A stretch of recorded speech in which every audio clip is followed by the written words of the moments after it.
Bienvenidos a una nueva inmersión profunda. Esta vez nos metemos en la, agitada escena política argentina. Hoy vamos a explorar las ansiedades y esperanzas de Argentina, un país que está luchando por definir su futuro. Y nuestra guía en este viaje es un artículo titulado El síntoma espamo y la enfermedad por la vocación totalitaria. Exactamente. Es una crítica bastante fuerte sobre la presidencia de Javier Milei.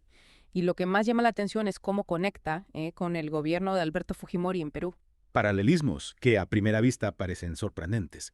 Pero cuando uno se adentra en el artículo, las similitudes se vuelven, inquietantes. Sí, el autor dice que ambos líderes, Milei y Fujimori, llegaron al poder como outsiders, figuras que romperían con todo, prometieron soluciones rápidas a problemas complejos y adoptaron medidas de austeridad.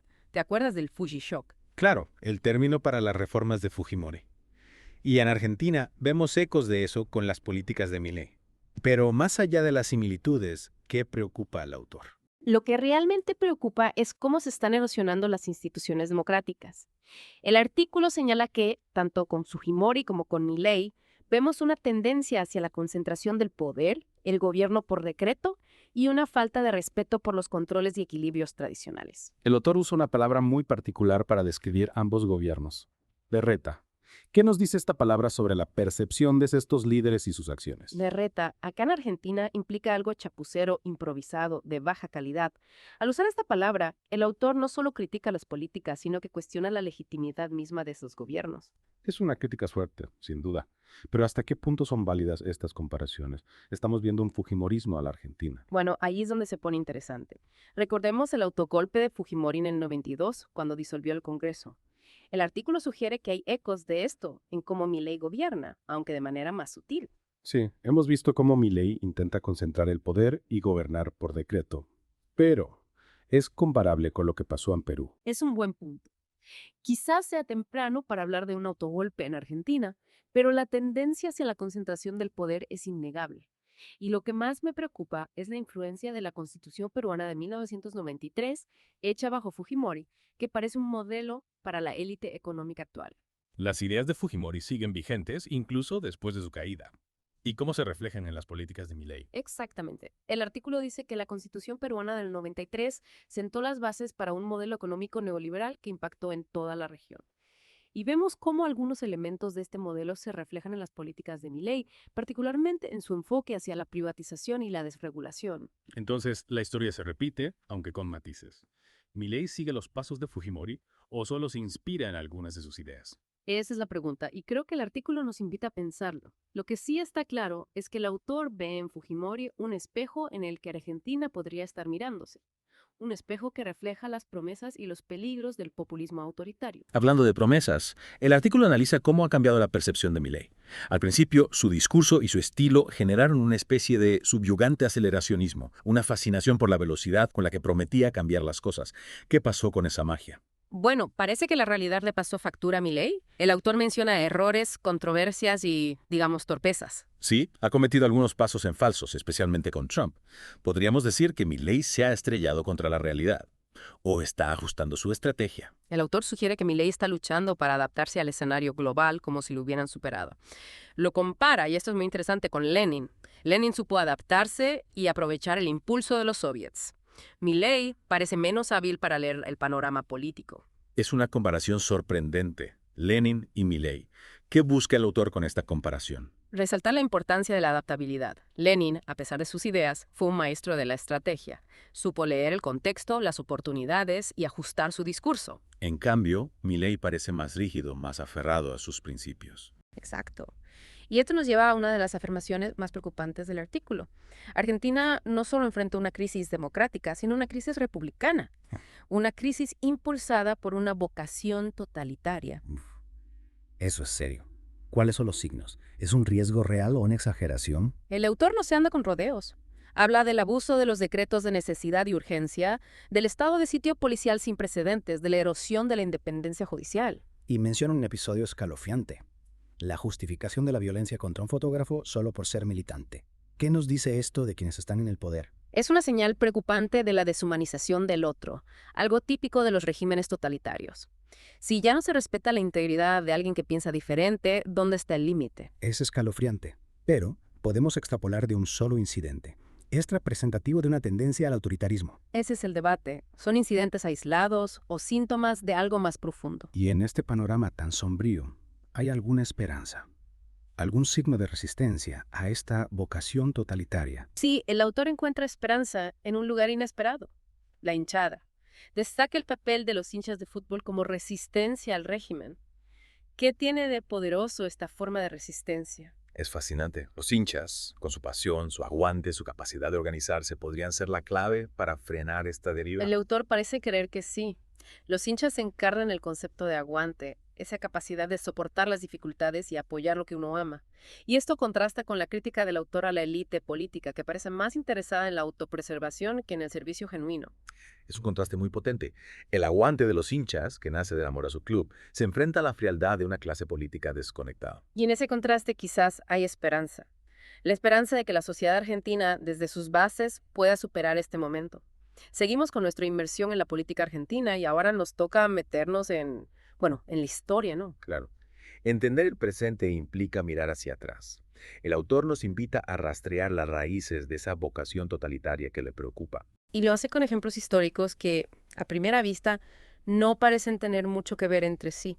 El bombardeo de la Casa Rosada en el 55, la dictadura militar, la Constitución del 94, ¿qué tienen en común? Esa es la pregunta, ¿no? A simple vista parecen hitos aislados. ¿Cómo los conecta el autor? Lo que nos muestras, un patrón de violencia, inestabilidad y erosión institucional. El bombardeo de la Casa Rosada, por ejemplo, marcó un quiebre en el orden democrático, un precedente peligroso. La violencia como herramienta política, ¿no? La interrupción del proceso democrático por la fuerza. Un fantasma que vuelve a aparecer en distintos momentos. Exactamente.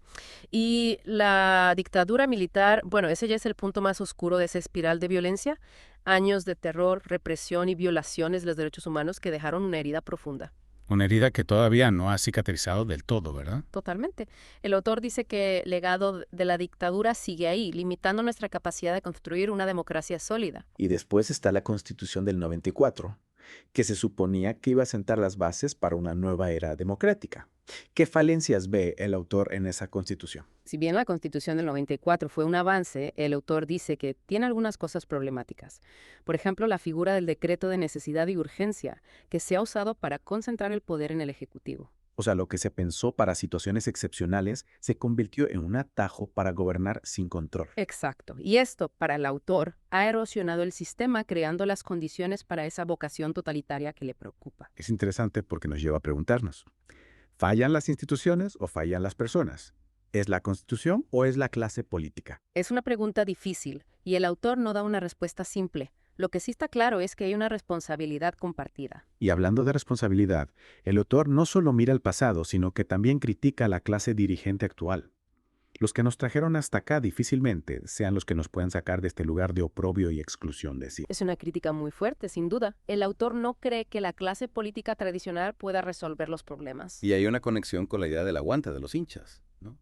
El autor busca esperanza fuera de la política. Sí, los hinchas, con su pasión, su compromiso, representan una fuerza que podría ser clave para la transformación. Pero, ¿cómo se traduce esa fuerza en acción política? Es un desafío enorme. El aguante solo no basta. Se necesita organización, estrategia, una visión. Totalmente. Y ahí la historia puede enseñarnos mucho. Cuando la sociedad argentina ha logrado cambios, no fue solo por aguante, sino por una combinación de factores. Organización, movilización, demandas claras. No solo resistir, sino proponer, construir. Y para eso hace falta más que pasión, hace falta inteligencia, creatividad, diálogo. Exacto, ahí está el verdadero desafío.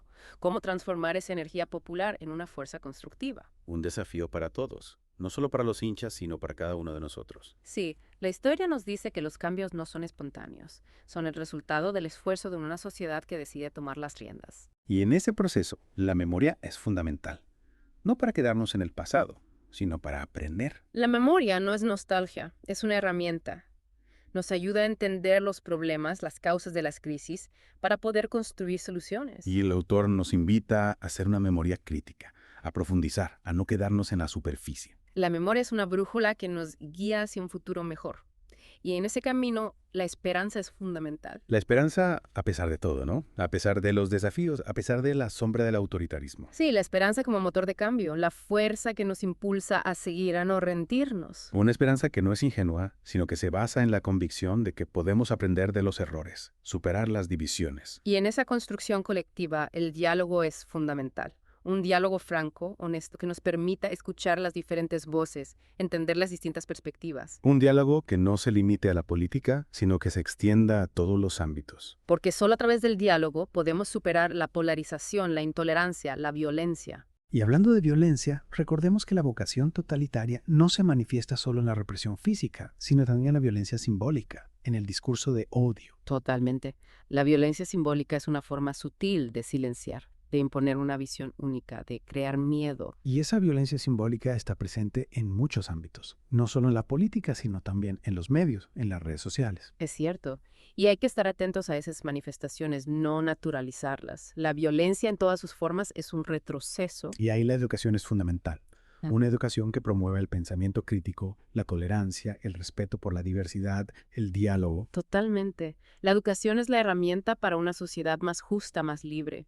Una sociedad donde la violencia sea la excepción. Una sociedad donde la esperanza, la memoria y el diálogo sean los pilares de un futuro mejor. Y en ese camino recordemos las palabras de Martín Fierro. Todo pasa, y el poder político lo hace mucho más rápido de lo que creen quienes se drogan en su ejercicio desmesurado. Una frase que nos recuerda la fragilidad del poder, la importancia de la humildad. Y que la historia la escribimos nosotros, con nuestras acciones, con nuestras decisiones. Con nuestro compromiso, con nuestra participación, con nuestra voluntad de construir una Argentina mejor.